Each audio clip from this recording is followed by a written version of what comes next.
Hey guys, good morning. So this is a very fancy old school mountain bike, and it actually is basically a gravel bike. It's got pretty narrow tires, 126 by 1.5, but you could definitely, which is about the equivalent of like a 34 maybe, 700 by 34. But yeah, these are awesome, affordable, and maybe not so much all in this case this one, because this is a pretty fancy steel bike, super lightweight. But you look at the angle there of the stem, it's pretty aggressive, pretty far stretched out. So I was riding this thing around and it's actually, wow, super zippy feeling. Obviously these narrow tires help compared to, say, this is my normal gravel bike right here. It's got like 26 by 1.95. This is my sick specialized rock hopper. So it's this stem on this one, you can see is just super janked up. So this one's a little bit more different. Maybe this one's more of like an all mountain maybe than that. This one's more like a cross country, like racy, zippy feeling.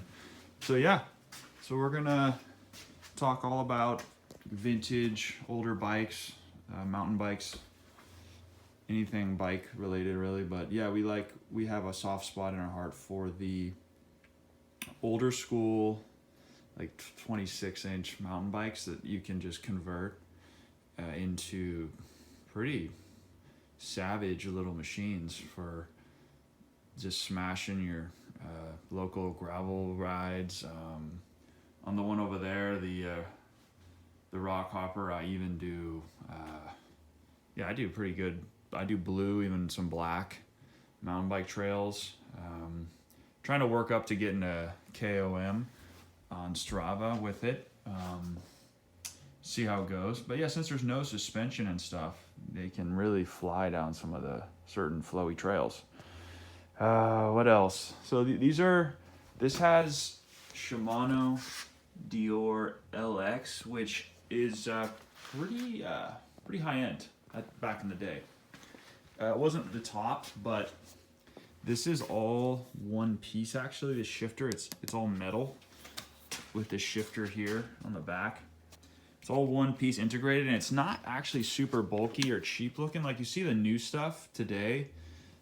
They have the shifter like thing up on the top, and you see the numbers 1, 2, 3, 4, 5, 6, 7. It's all plastic, and it gets faded, and you can't even see the numbers eventually. And it's just kind of bulky. It sticks out. This is so legit, the old school. It's stealth. I mean, you don't even see it. Like just hidden under there. These shifters, they're just stealth. They just blend right in. Yeah, so that's pretty cool. Some of the stuff on the old bikes. Brakes are all matching. The Deore LX. Yeah, I wish this was my bike. This is a customer's bike, unfortunately. But he's even got the Deore LX hub, so it's a full group. It's all matched. Deore LX. So it's a triple 3x7. So this right now it's set up for slaying the streets like an urban slayer, but yeah, these are some gator skin type things. You could slay some smooth gravel on this easy, or you could just bump up the tires to a different type, get a second set of wheels, throw on some like 2.2, 2.3 up front, usually the front fork. You can go wider, and then the back usually. The back has tons of room for more loving. So yeah, this is we'll see how what else comes up. But yeah, get out there, guys, on your if you see any of these bikes, for sale, used, they can be a really good value if you're looking to get out there, have fun, number one, and not spend over, trying to spend less than $200.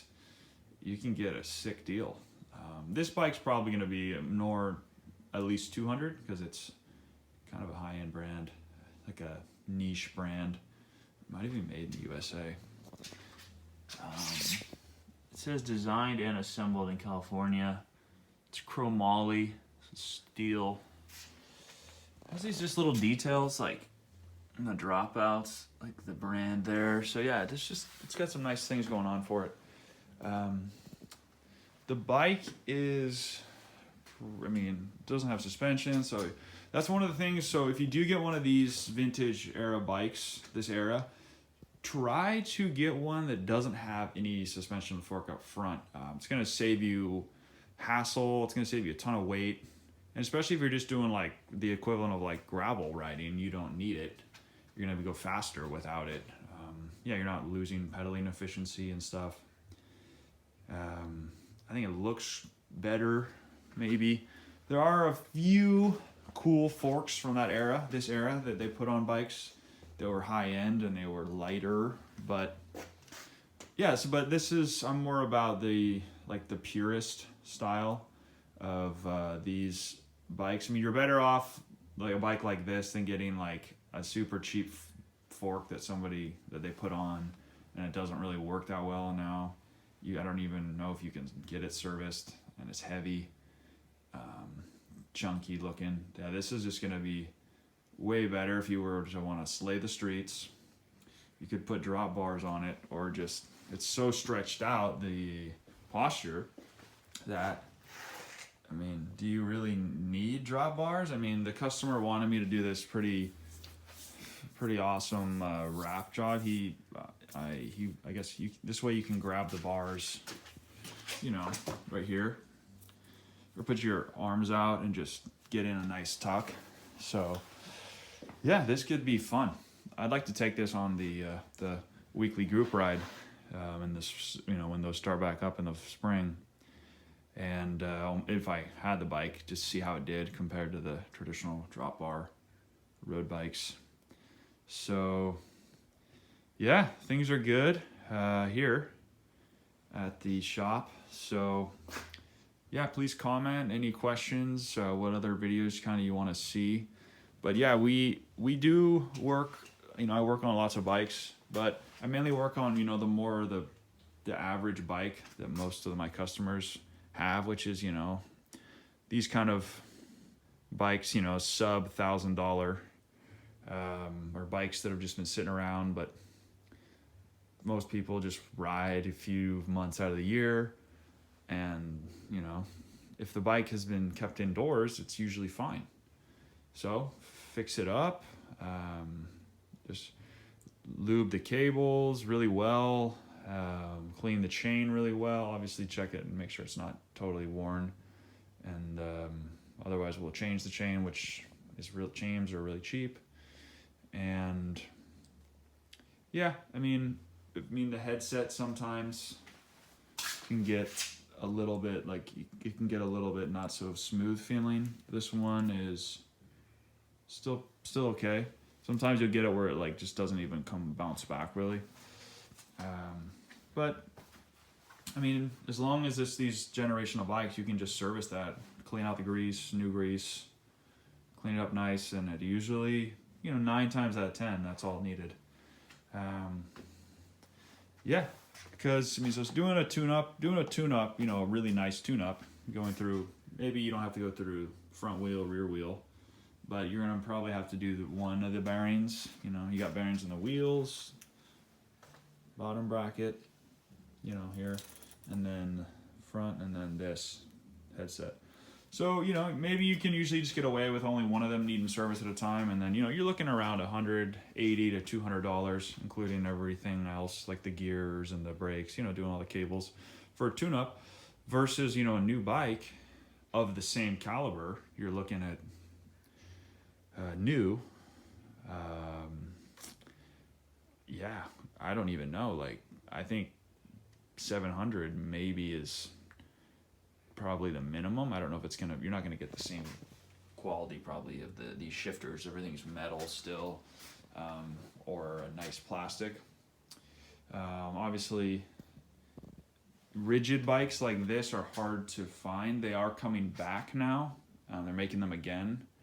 The only thing you're not getting is, I guess, disc brakes, but I really think that disc brakes, you know, I'm not a huge fan of them for the maintenance side. Like they can be a little bit, for hydraulic is what I'm referring to.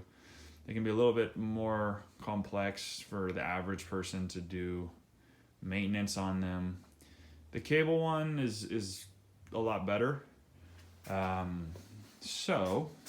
But I really like the look and the classic of these. I mean, by no means these cantilevers can be a pain to adjust when you need to adjust them.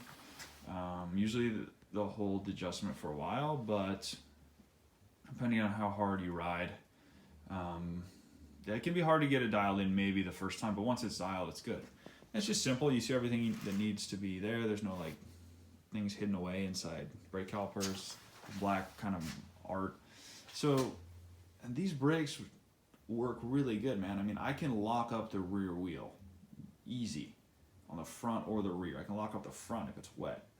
So you have to think like there's a point where you have too much braking power. There's no more benefit if you're already locking up the wheels, especially if you're running like these little narrow wheels.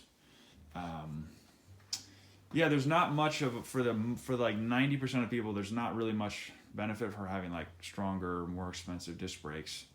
You know, for 90% of people, if you're just riding around the neighborhood, doing some small trails, if your brakes are already decent on your bike.